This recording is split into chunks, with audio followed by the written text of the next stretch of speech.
선조 25년인 1592년 임진왜란 그날 고니시 유키나가를 선봉장으로 한 5만 외병이 침입했다. 그리고 15만 후속 부대까지 합세한 20만 대군은 궁을 버린 선조의 피난길을 쫓아 함경도까지 진격했다.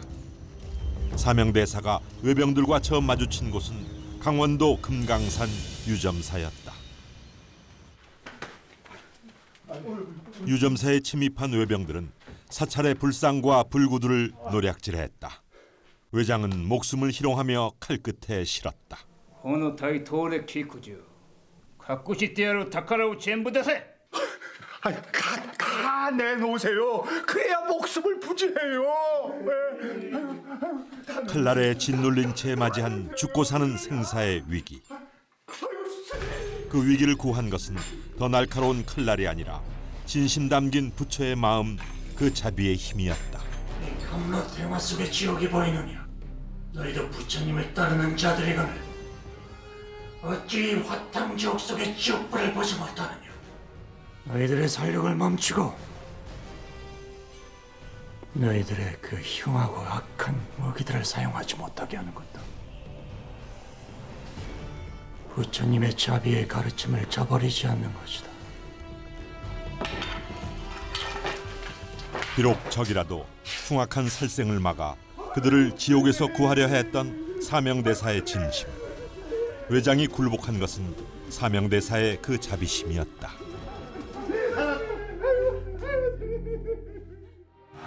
하지만 참혹한 전라는 지옥 속으로 더 깊이 조선을 끌어들였다. 억만의 백성들이 뿔뿔이 흩어지게 되었으니 밀려오는 백성들의 원망을 어찌하겠는가. 선조는 피난지에서 주의기서를 작성했다. 전란의 고통, 그 주인이 자신임을 시인한 반성문. 그 주의기서는 백성을 향한 호소문이기도 했다.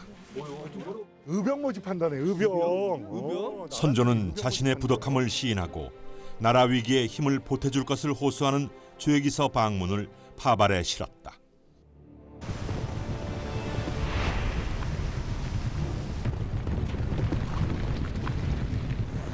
그리고 또 한편으론 묘향산을 향해 급히 파발을 놓았다.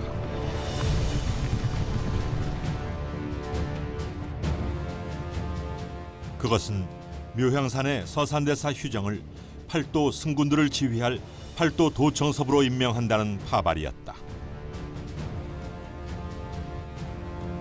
서산대사 휴정은 팔도에 승군 지원 경문을 돌렸다. 이에 앞서 사명대사는 이미 승병들을 결집시키고 있었다. 그렇게 의승군장의 운명이 시작된 그의 본명은 이문규였다.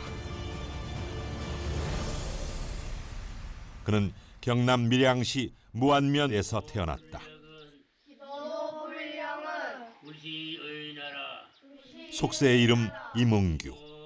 어릴 적 그는 할아버지한테서 한학을 배웠다. 그리고 황희정승의 5세 손인 황여헌을 스승 삼아 유학 공부를 이어나갔다.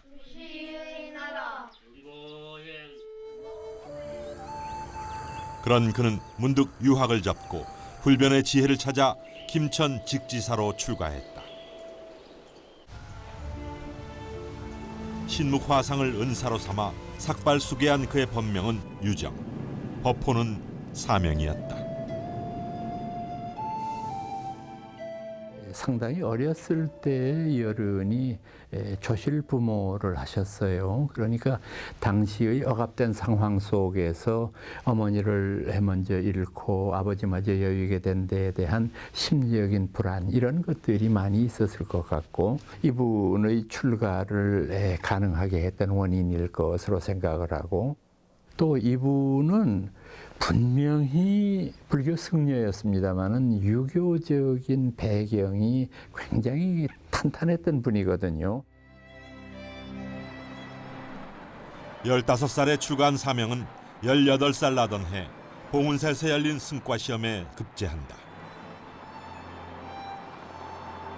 서산대사는 승과시험 부활 첫 회, 그리고 사명은 4회째 급제했던 제자였다. 그것이 사명이 불제자로 맺어진 서산과의 인연이라면 또 다른 인연 하나. 그것은 유학자로 맺어진 허균과의 인연이다.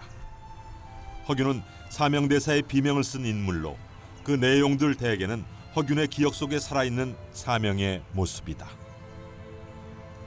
합천 해인사 홍제암 길처의 비석들, 거기에 허균이 비문을 바친 사명대사의 석장비가 자리에 있다.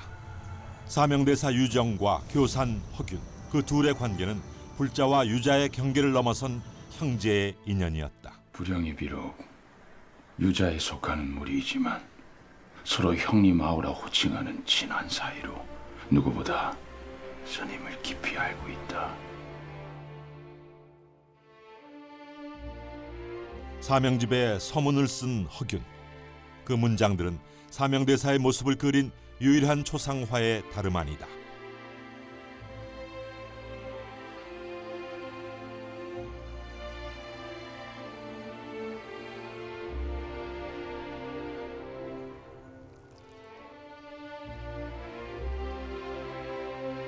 사명은 허균과의 첫 인연처였던 봉은사 시절 유학자들과 깊이 교류하며 허균과 우애를 다졌다. 천지 성현의 지극한 은혜를 보답하고 나라와 결애를 위해 우리는 영원히 형제 인연을 맺고자 합니다. 유학자들과의 교류, 그것은 사명에게 있어 종교의 구분을 넘어 보다 큰 세계를 여는 기회였다. 18살에 승과에 합격했던 사명. 불가의 중견이 되어 32살에 봉은사 주지로 추대됐다. 하지만 그 당시 직지사 주지였던 사명은 사양했다. 그는 시 한 수에 화려한 생활에 파묻힌 나그네, 옷에 먼지만 가득하다고 고백했다. 사명은 산중 수행이 그리웠다. 봉은사 주지를 사양한 그해 사명은 서산을 찾았다. 조사들의 선길을 이어야 합니다. 부디 후일에도 이 노정의 말을 저버리지 마시오. 사명의 산중 수행을 거듭 재촉한 이는 서산이었다. 유학자들과 교류하며 그들의 시문에 깊이 빠질 것을 염려한 때문이었다. 서산대사는 선종 수행의 핵심을 추려 쓴 저서 선가 귀감에도 유자들의 시문에 빠짐을 충고하고 있다. 사명은 서산대사 문화에 있는 동안 스승의 선가 귀감 발문을 썼다. 그리고 다시 스승 서산과 하직하고 구름처럼 물처럼 길 위를 흘러다니는 운수행을 통해 선수행에 정진했다.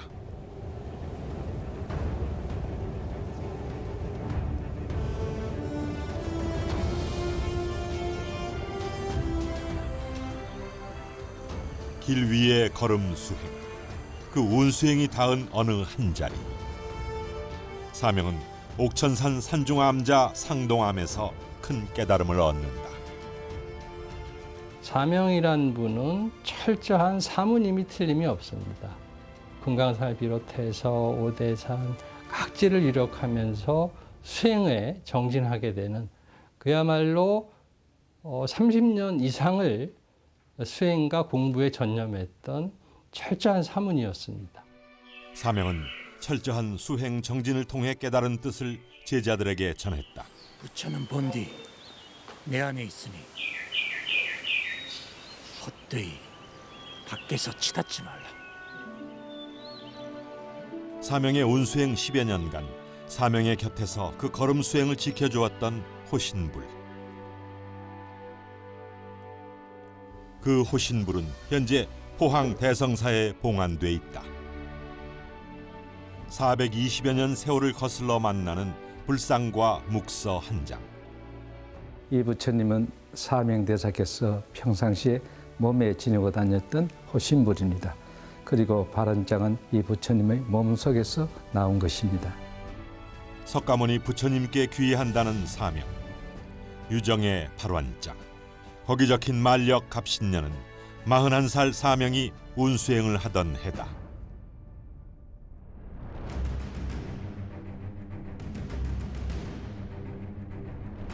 강원도 고성 건봉사.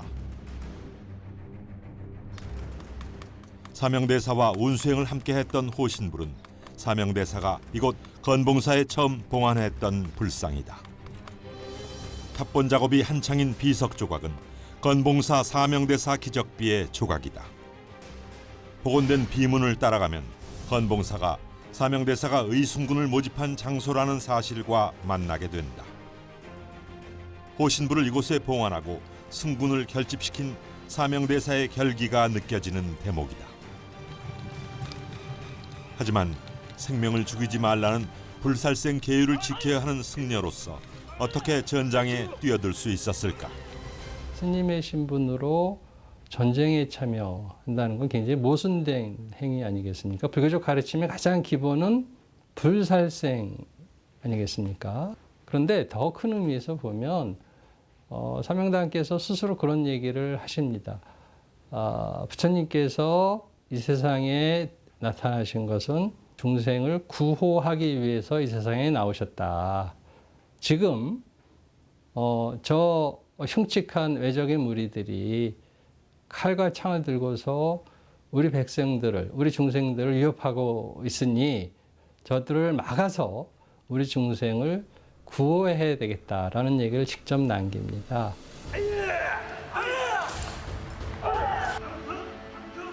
흉악한 무리로부터 백성을 구호하는 그 중생 구제를 위해 세상에 나온 부처님.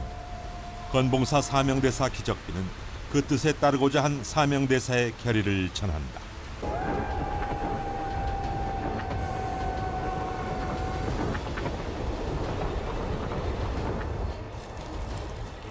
스승 서산대사의 경문에 눈물을 뿌리며 사명대사와 승군은 서산대사가 승군들을 집결시킨 순안으로 향했다.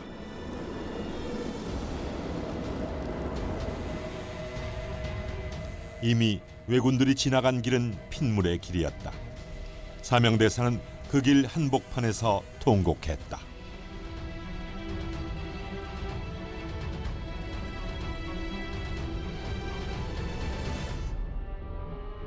평양성 전투는 조선과 명나라 연합군은 물론 일본 역시도 물러설 수 없는 전투였다.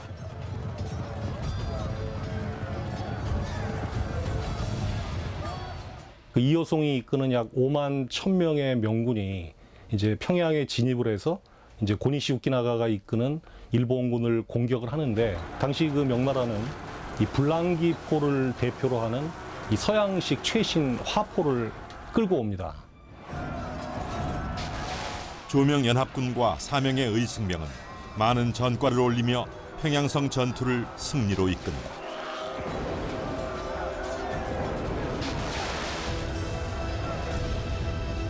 일본군 1,300명, 그 외에도 군마 2,000여 피를 포함해서 많은 전과를 거두게 됩니다. 그 기세에 고니시 유키나가 부대는 결국 한양으로 퇴각했다. 즉 조선이 거의 망할 것이다라는 그 자포자기 상태까지 왔던 형편에서 이 평양성 전투는 전세를 근본적으로 뒤집었죠. 전세를 역전시킨 평양성 전투. 사명당 기적비에는 조명 연합군이 일본군 2,000여 명의 수급을 베었다고 전한다. 평양성 전투 이후 중부의 수락산 그리고 남부 의령까지 사명과 승군은 전투를 이어갔다.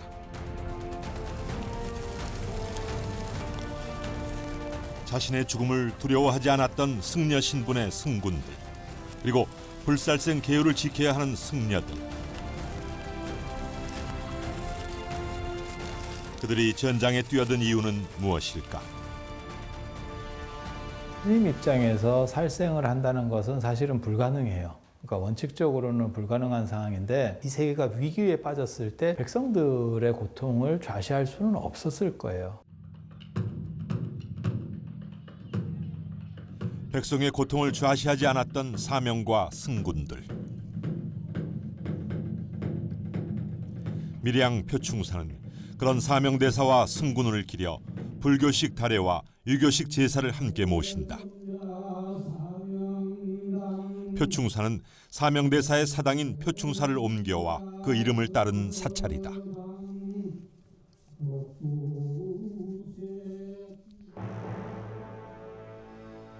그런 탓에 표충사는 사명대사 관련 유물들을 소장하고 있는데 그 하나가 분충선활록 각판이다. 분충선활록 각판은 사명의 5대 법손 남붕스님이 표충사에서 판각한 목판으로 사명대사와 외장 가토 기요마사의 첫 만남을 기록한 탐정기가 전해진다.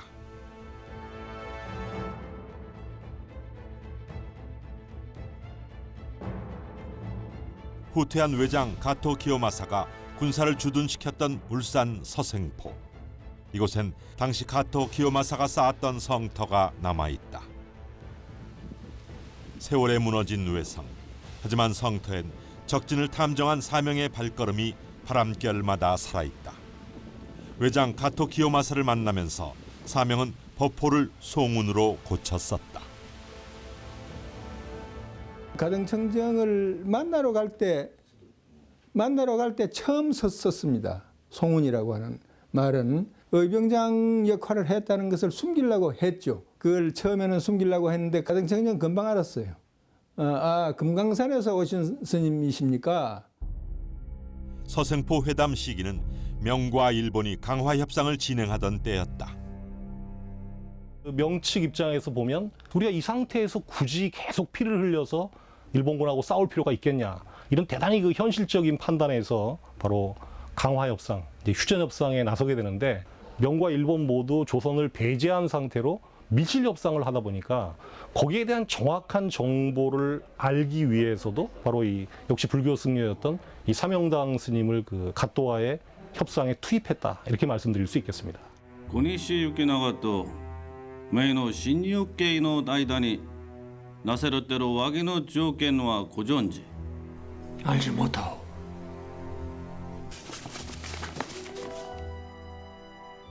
종군승 니신의 입으로 듣는 명과 일본의 강화 조건은 명황제의 딸을 후비로 삼고 조선 땅을 나누는 실현될 수 없는 것들이었다. 거기에 조선은 왕자를 보내 일본 영주로 삼고 대신들 며칠 인질로 삼겠다는 내용이었다.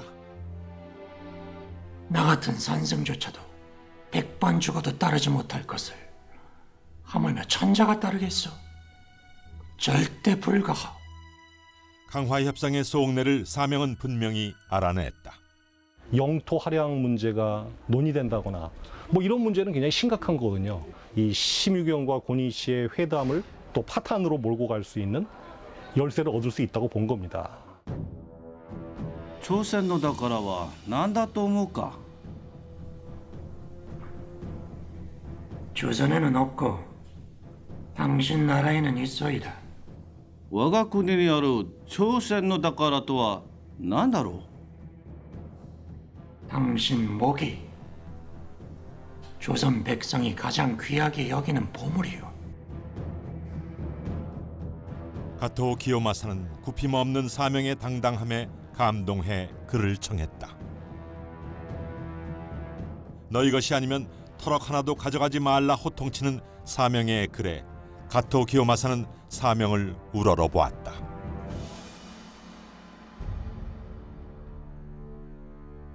사명의 그 일화는 일본으로 전해져 조선국 송운대사로 회자됐다. 가토 기요마사의 동상이 서 있는 이곳 혼미오지는 서생포 회담에 참석했던 외교승 니신이 창건한 가토 기요마사의 원찰이다. 혼미오지 본당은 가토 기요마사의 무덤 위에 세워진 탓에 그를 기리는 예불이 400년 이상 이어져 온다.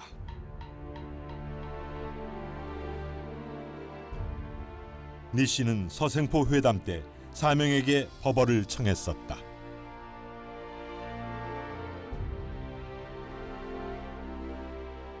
조선국 대선사 북해 송우는 그 청을 받아 일본국 대사문 진대사에게 불법을 닦는 불도로 교유하자는 내용을 전한다.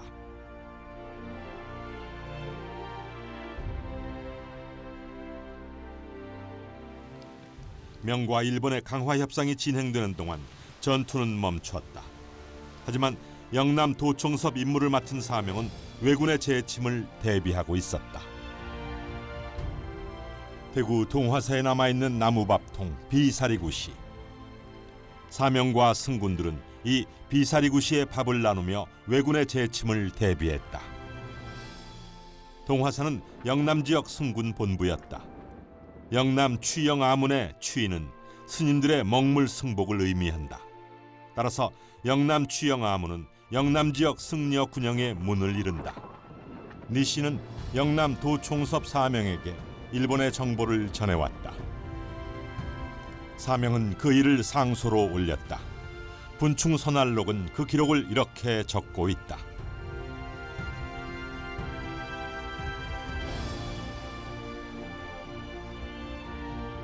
서승포 회담에서 명과 일본의 강화협상 결렬을 예견했던 사명. 하지만 조정의 생각은 달랐다. 조선은 일본과의 강화를 위해 급히 황신을 사신으로 파견했다. 그러나 황신은 도요토미 히데요시를 만나지 못했다. 이후 명나라 사신을 만난 도요토미 히데요시는 진노했다. 그 이유는 무엇이었을까?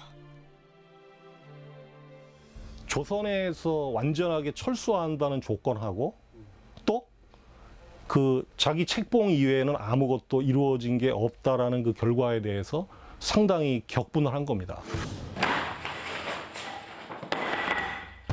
감히 멋대로 나를 왕으로 책봉한다고? 조선을 나눠갖기는커녕 철군을 해! 그래서 이제 여러 가지 핑계를 대는데 뭐 조선에서 왕자가 오지 않았다는 등 또 그 볼모로 사신을 보내지 않았다는 등 이런 그 이유를 들이대서 사신들을 내일 당장 추방하라! 화해고 강하고 다 필요 없다! 온종을 해! 바로 출가하라! 그 정유재라는 어떤 면에서 보면 이 조선이라도 다시 되찾기 위한 일종의 그 영토 획득 전쟁이다. 일본 입장에서 보면 그 조선 영토를 빼앗기 위한 또 다른 형태의 침략 전쟁이라고 볼 수가 있는 것이죠. 도요토미 히데요시가 내린 전쟁 명령서엔 조선 남부를 철저히 쓸어버리라는 명령이 담겨 있다. 특히 전라도는 철저히 사륙하라는 명령이 지시됐다. 1597년 그 정유년 1월 그 명을 따르는 14만 병력이 조선을 재침했다. 정유재란의 목적, 그것은 사륙이었다. 경상남도 영산지방에 붙은 영산방. 그 내용은 관리는 찾아 죽이고 관리에 찾아 무리도 죽이고 죄를 용서받고도 돌아오지 않는 자도 죽이라는 것이었다. 정유재란은 전쟁이 아닌 처참한 사륙전이었다. 왜군을 따라온 외승계인에는 8개월 동안 현장에서 목격한 광경들을 일기로 기록했다. 새끼로 목을 묶은 후 여럿을 줄줄이 올감에 몰고 가는데 잘 걷지 못하면 뒤에서 몽둥이로 두들겨 팼다. 지옥의 아방이라는 사자가 죄인을 잡아들여 괴롭히는 것이 이와 같을 것이다. 제목을 조선인 일기라 한 개인의 정유재란 8개월간의 기록. 그 기록 속 문장들은 조선인들의 통곡 소리로 가득하다.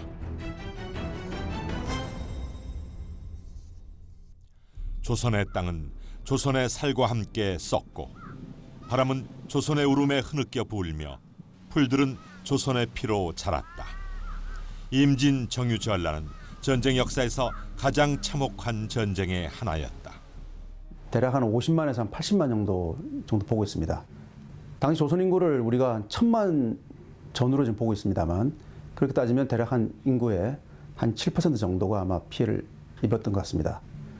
그것은 어느 정도냐면 한국전쟁기 때 우리가 3년 동안의 현대전을 치른 이후에 약 250만 정도의 어떤 피해를 입게 됩니다. 그걸 따져본다면 임진왜란에서 입은 피해는 재래전인 상황이었음에도 불구하고 엄청난 피해를 입었다고 할 수 있겠죠. 임진 정유 7년 전쟁의 처참함.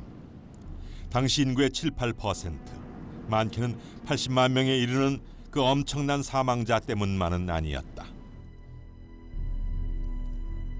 그것은 적의 신체 일부를 전투 성과로 인정하는 그 잔인함 때문이었다. 사람의 귀는 둘이지만 코는 하나이니 마땅히 조선인의 코를 베어 그 머릿수로 대신할 것이다.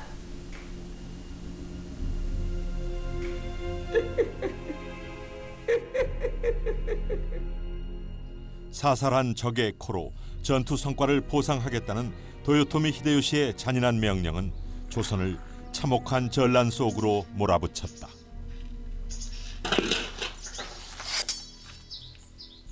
군과 민을 가리지 않는 사륙의 전과. 그렇게 베어낸 코는 소금에 절여 도요토미 히데요시에게 보내 숫자를 확인한 영수증을 받았다.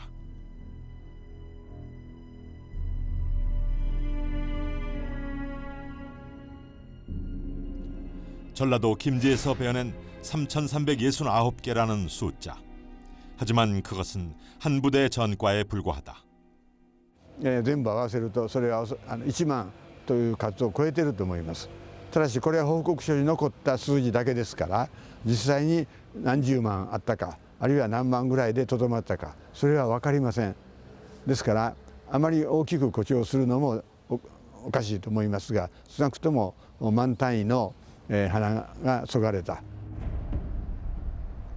분명 조선인 코를 묻었지만 코가 아닌 귀를 묻은 이총이 된 비총. 그 비총을 도요토미 히데요시를 신으로 모신 도요쿠니 신사가 굽어보고 있다. 정유지혜라는 도요토미 히데요시의 죽음으로 막을 내렸다. 하지만 그의 죽음은 바로 알려지지 않았다. 반대 세력과 조선에 그의 죽음을 숨기기 위해 뱃속을 소금으로 채운 그는 의자에서 절여졌다. 정유재란 때 포로로 끌려온 강항은 비총에 바치는 제문으로 그를 단죄했다.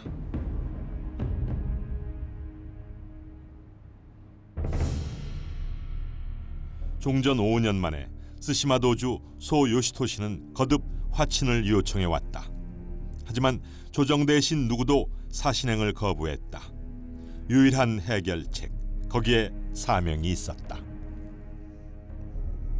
학자와 군신들이 바다를 건너는 사명의 무사를 기원하며 보내온 수많은 전별 시들.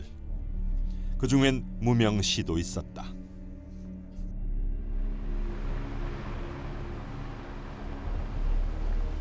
나라의 명을 받아 원수의 땅을 향하는 마음. 사명은 그 심사를 시로 읊었다.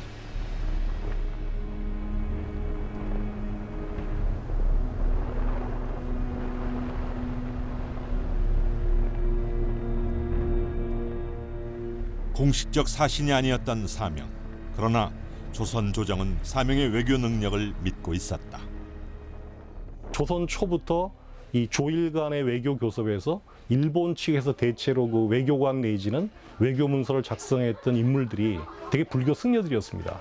그 교토의 5개 절 출신, 그래서 오산승이라고 얘기하는데 바로 일본 측이 불교 승려들을 내세워서 어떤 전쟁 과정이나 외교 교섭 과정에서 중요한 역할을 했던 거, 그거를 참조하면서 사명당의 외 승병으로서 의병대장으로 상당한 역할을 했던 인물이니까 이 사명당을 협상 대표로 앉히면 상당히 좋을 거라고 생각을 한 거죠. 사명은 임진왜란 때 일본과 회담한 조선 최초의 스님이었다. 세이잔지의 여장을 푼 사명은 소 요시토시에게 교역을 허락하되 조선 국법을 어기지 말라는 계유서를 전달했다.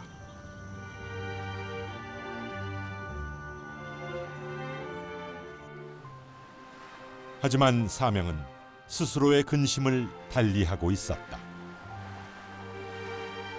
죽장 짚고 맞받는 해풍 같은 근심.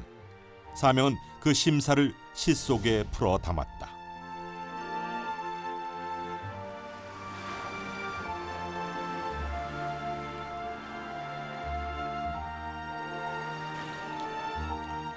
스시마 도주에게 조정의 뜻을 전한 것으로 사명은 임무를 마쳤다. 하지만 일본 땅을 밟은 사명의 또 다른 목적, 강제로 끌려온 조선 피로인들의 귀국이었다. 조선 피로인 쇠환. 사명은 그 목적을 위해 스스로 원수집에 들어온 것이다. 뱃길을 이어 한 달여 만에 교토에 도착한 사명 일행은 혼포지에 머물렀다. 사명 일행의 숙소 혼포지는 니신이 주선한 것이다. 사명 일행은 교토를 떠날 때까지 이곳에 머물렀다. 사명은 8월 한여름에 조선을 떠나왔다. 그리고 그 여정은 어느새 12월 섣달 금음을 맞고 있었다.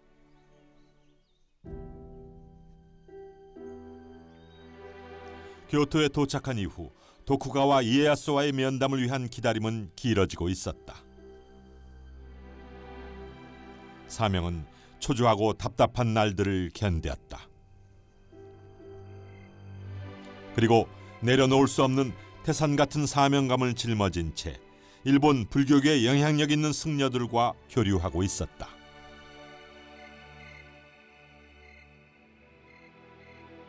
훗날 사명당이 그 의성장이나 혹은 이 강화로서의 활약할 수 있는 가장 배경이 된 건 뭐냐라고 하면 사명대사의 인품과 법력입니다.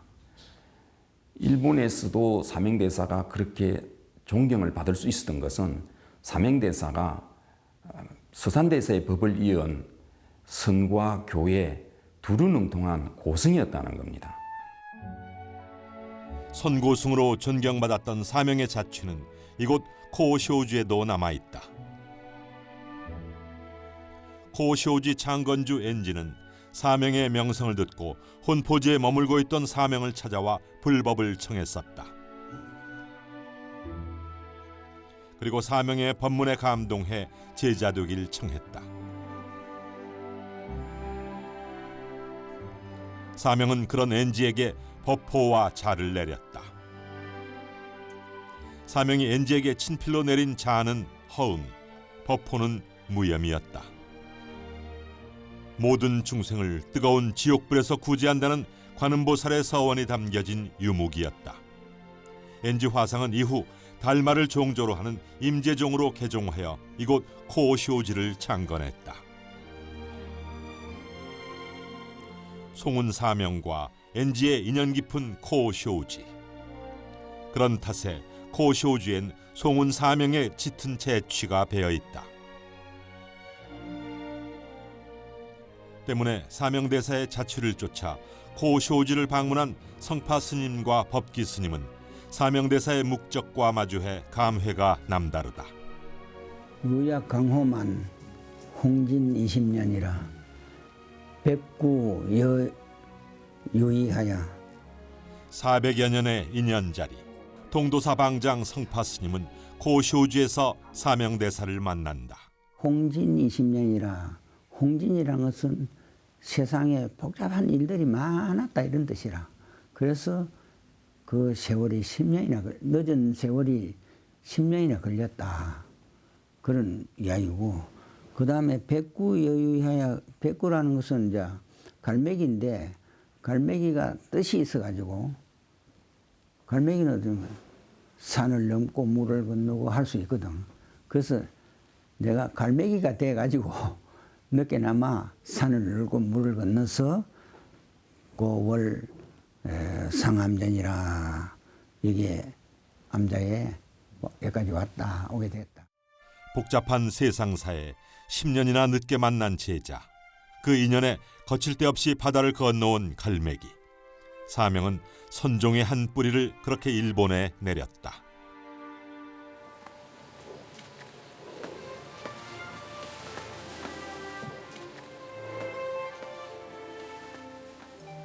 사제지간을 맺은 엔지와 송운 사명. 코쇼우지엔 그 둘의 귀한 자취가 남아있다. 두루마리 문서로 보관되어 있는 이 묵적은 엔지가 묻고 사명대사가 답한 증문즉서를 십계항으로 기록한 자순불법록이다.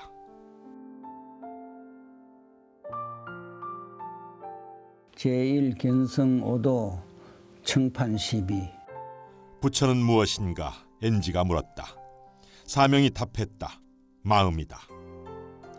엔지가 사명의 법문을 듣고 기록한 법문, 자순불법록. 비록 사명대사의 육성 법문을 직접 들을 수는 없지만 글로써나마 사명대사의 법문을 들을 수 있는 유일한 기록이다. 사명스님의 법문입니다. 그래서 일본에서도 이 이상의 자료가 없고 한국에서도 없는 그런 사명스님의 직접 법문입니다. 법문을 통해 일본 승려와 사제의 인연을 맺고 시문을 통해 일본 고승들과 깊은 교류를 이어간 사명.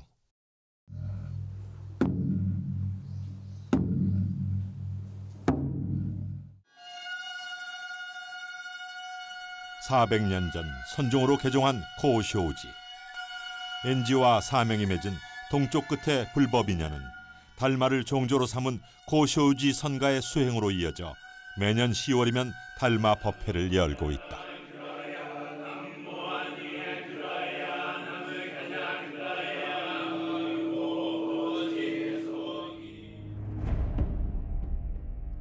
쇼코쿠치는 임재종 총본산의 거대 사찰이다. 1605년 2월 말 사명대사는 도쿠가와 이에야스를 만나기 전 이곳에서 열린 노관원 법회에 참석한다. 사명을 법회에 초대한 이는 쇼코쿠치 주지인 사이시오 조타이. 그는 도쿠가와 이에야스의 정치 외교 고문을 맡고 있었다. 쇼코쿠치 본찰과 담장을 이은 사이조 조타이의 절 호코지.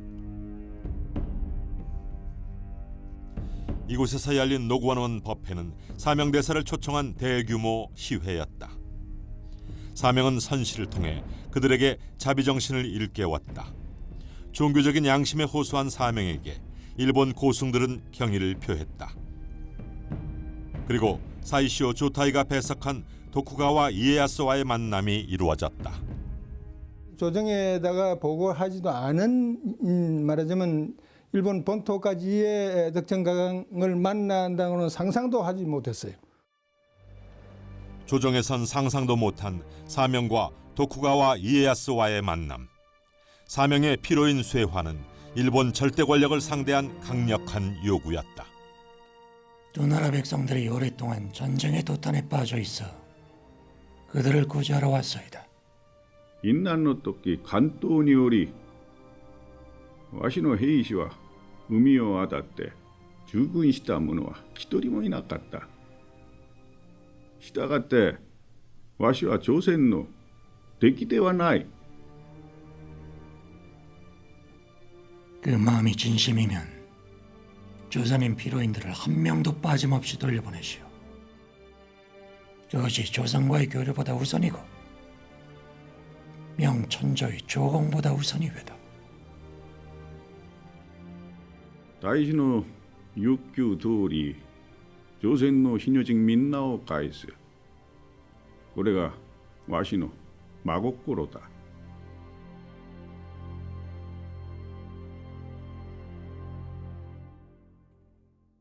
우리나라 사람들이 무고히 붙잡혀 가지고 있는 것이 국가가 망하는 것, 나라가 망하는 것보다도 더 애통한 일이다. 왕명 없이도 신념으로 이루고자 했던 조선 피로인의 쇠환. 그렇게 사명은 동해물보다 무겁던 근심을 내려놓았다.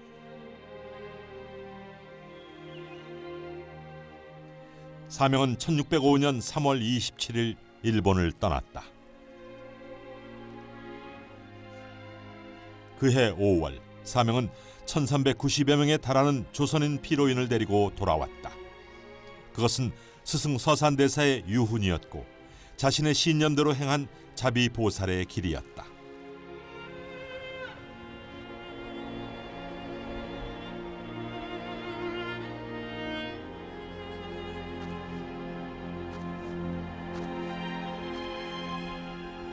그리고 그가 걸음을 재촉하는 그곳. 사명은 스승 서산대사가 입적한 지 1년 만에 스승의 영탑과 마주했다.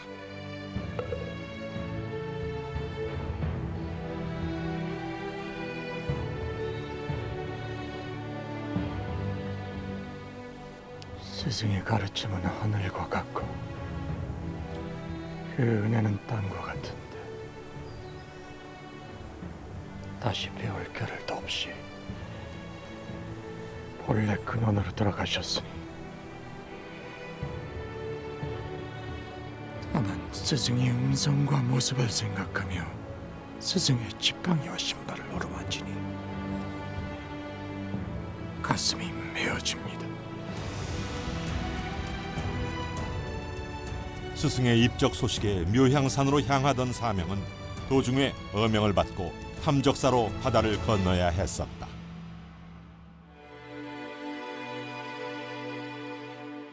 스승의 명령을 목숨처럼 받들었던, 그래서 우리 불가에서 특히 선종에서 이어져 내려오는 사자 전승이라고 그러죠. 스승과 제자와의 그것이 피의 이어짐이라고 그래서 혈맥이라고 하는 그 표현까지 쓰는데, 그런 면에서는 참 어울리는 스승과 제자였다고 생각합니다. 산중 수행을 재촉하던 옛 조사들의 선기를 이어야 한다던 노승의 말을 저버리지 말라던 사명은 그 스승의 말을 걸음에 얹으며 병든 노구를 이끌고 해인사로 들어갔다.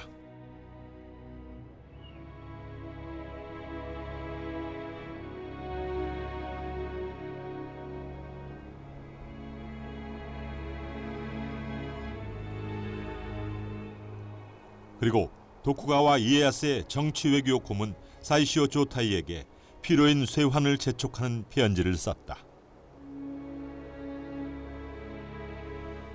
조선의 백성들이 이 역만리에서 물에 빠지고 불 속에 타는 것 같은 것을 구제하지 못하였으니 어찌 내 마음이 편하다 하리요. 바라건대 오직 노영께서는 반드시 대장군에게 고해 우리 백성을 모두 돌려보내기로 한 약속을 저버리지 말아주십시오. 사명이 탐적사로 바다를 건넌 지 2년 후 조정에선 그 명칭을 회답 겸 쇠환사로 한 공식 사절단이 일본에 파견됐다. 그것은 사명이 열어놓은 문이었고 회답 겸 쇠환사와 함께 조선 피로인 1,400명이 귀국했다. 한평생 형제 우위로 따랐던 허규는 석장 비문에 사명의 마지막 모습을 먹물에 묻혀 기록했다. 말을 마친 스님은 과부절을 하고 단정에 앉아 고요히 입적했다. 그날은 1610년 10월 12일이었다. 이제 이 몸은 원원으로 돌아가 자연의 샘멸에 신음하고자 한다.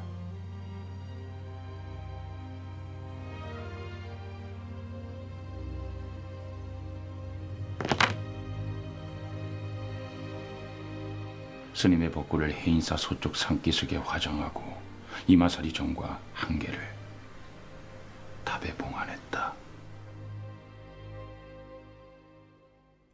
범납 55, 세수는 67이었다.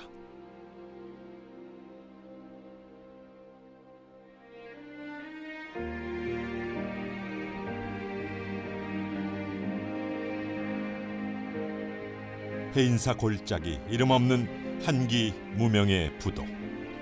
사명대사의 형체 없는 법신을 마주한다. 사명대사의 시호는 자통홍제다. 말법 세상을 구한 것이 자요. 선교를 아우름이 통이요. 널리 중생을 구제한 것이 홍제다. 하지만 이 시호는 왕이 내린 시호가 아니다. 그래서 백성이 지어 한떨기 시호의 꽃을 바쳤다.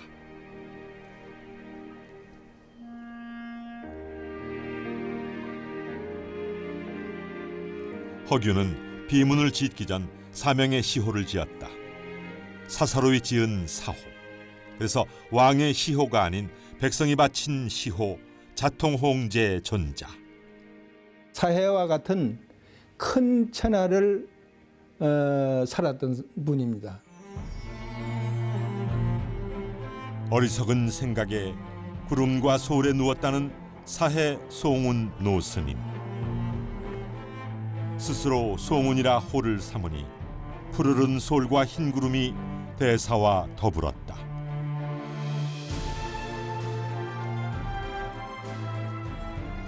그리고 스스로 사명이라 지으니 스님은 세상의 큰 바다였다. 전란의 고해에서 백성을 구제하고 지옥불 속에서 한 송이 연꽃을 피운 67, 그 한 생을 넘어 깊고 깊은 푸른 자비의 바다를 건너는 저 노스님은 누구이신가?